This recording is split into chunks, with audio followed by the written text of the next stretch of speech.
In this lesson, we're going to create the back of our character. Alright, so we finished up the front portion of the torso, and now we're ready to create the back. So I'm going to reuse the polygons that we've already created here. So to do this, let's go ahead and go to Edge Mode, and I'm going to hit L on my keyboard to go to my left view. Now, this set of edges right here should be perfectly straight, but if they're not, let's go ahead and just double click on that edge, and then we're going to hold down Control and go to Vertex Mode.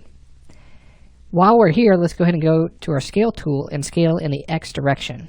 Okay, and that should make those vertices perfectly straight with one another. Now, if they're still not getting there, you could also use the Make Planar. In this case, we want to use our Y direction, or, well, let's try our Z direction. There we go. And our Z direction, you'll see that that makes those perfectly straight. Now let's go back to Edge Mode. And with that set of edges selected, let's go ahead and right-click on Turbo Smooth and delete that off. Because what I want to do is I want to use a different modifier called Symmetry. Now the Turbo Smooth cannot be in the modifier stack there because it's going to affect the pivot point in which the Symmetry modifier would be applied. So I always just remove it, apply my Symmetry, and it's going to be in the Z direction, and then we'll go ahead and we'll collapse that down. Now I'm going to right click and I'm going to convert this to editable poly to make that all one piece. So it's going to bake that down. Then what I'm going to do is I'm going to go to polygon mode, hit 4 on the keyboard, and I'm going to get rid of all the polygons that we created for the chest. Okay, so in this case it's going to be the polygons that we created for the breast. And I'm going to delete that out. And now we've got a pretty good start on where we need to be for the back itself. So now all I have to do is just come in and go to Vertex Mode, okay, and start pushing these polygons around. So let's hit Alt X, and let's move these vertices into position here. So I'm going to continue to move these around. We may have to come in and remove some of those edges to get this started. So right now this one's giving me a problem. So I'm going to double click on that, hit Control Backspace, and then we'll go to Vertex Mode. And I'm going to start pulling this over, okay, to match up with our reference image.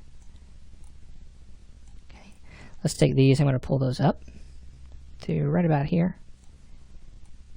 And then I'm going to bring this over. And we'll just pull that one down just a little bit. Kind of round out the bottom of this shirt here. Just make it flow nice and easy together. Okay, so we can come in and we can start to make a few changes to these overall polygons. So we've got a nice round look here. Everything is looking pretty good. Looking at my left view, there's just a couple of things that I might want to change, like the positioning of this vertex here and here.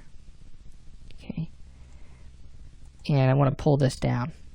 Okay, so let's take this one, pull that one down. We're just trying to match up with that arm topology here. So we're going to pull this out, and we'll just pull all these down.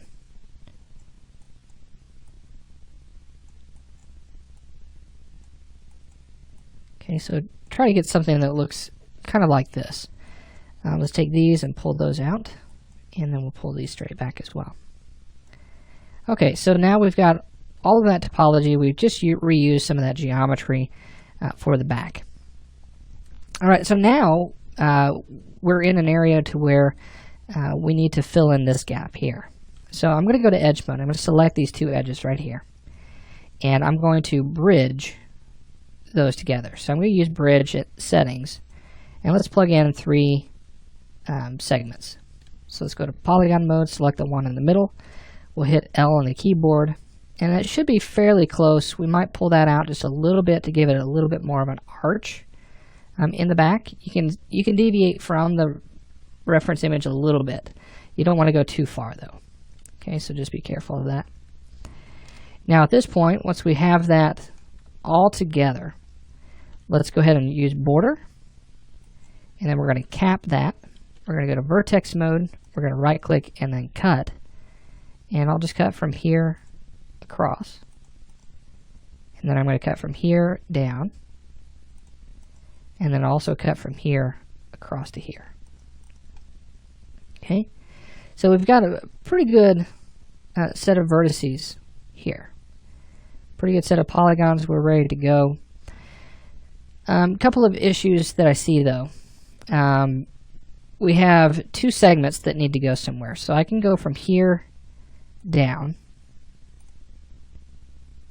and then I'll go right down into there. Now I have a triangle that needs to be taken care of. With this particular triangle, I'm going to cut from here across and terminate it at the end of the segment. Then I can take that vertex and pull that over in the X, put that right where it needs to be. Now, before we do anything, let's make sure that we constrain that to that edge. So hit Control 2 and then pull that over. So that way we don't lose the surface of the back here. So that looks good. And then I'm just going to take that edge, hit Control Backspace to remove that. Now let's go into vertex mode, and let's pull these vertices over just to kind of split those polygons. We've got one set that's really large, and then we've got one set that's really small. So then I'm going to pull that up in the X, and then also pull this one up in the X as well. Okay, so we've got a pretty good set of polygons here. Everything's looking really good at the moment. So now what we need to do is we need to connect it over the top of the shoulder here. Now this is going to be a little tricky because we have a very specific set of loops that we need on the shoulder. So if I were to just come up and over the top here, that would create some issues.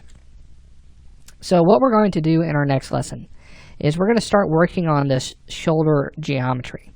And I'm going to show you how to create that properly to allow the shoulders to move in multiple directions to allow the animator to have full control over this character. So we'll get started with that next.